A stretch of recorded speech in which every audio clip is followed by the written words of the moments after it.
The risk I took for love. A romance between a junior analyst and her married boss.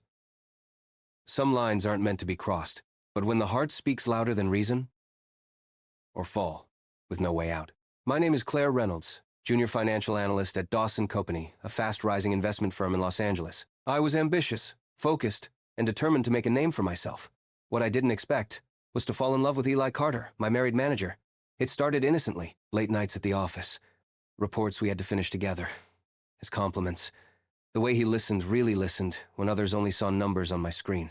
He was in his late 30s. Sharp mind, calm voice, and eyes that saw through me.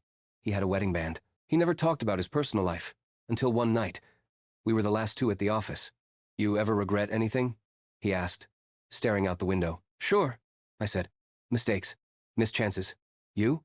He hesitated. "Sometimes I wonder what life would have been like if I'd made different choices." There was silence. Then he looked at me, and in that look, I saw a man trapped and curious. The first real shift happened 2 weeks later. He brushed past me in the hallway, gently touching my arm. It lingered, more than it should have. Later, he called me into his office. "I need your input on something personal." He wasn't asking for input.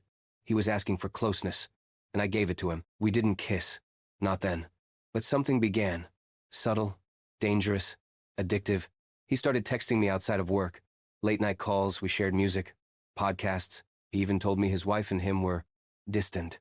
"We haven't connected in years," he confessed.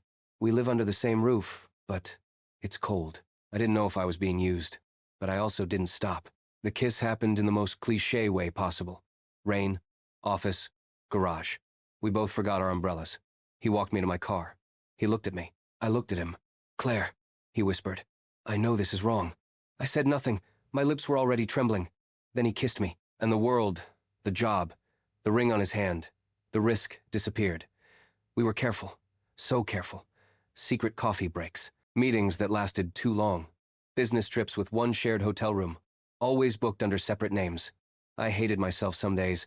I loved him most others, but secrets never stay hidden. And one afternoon, Kelsey, our team lead, walked in on us in the break room. Nothing scandalous. Just him tucking a strand of hair behind my ear, but that was enough.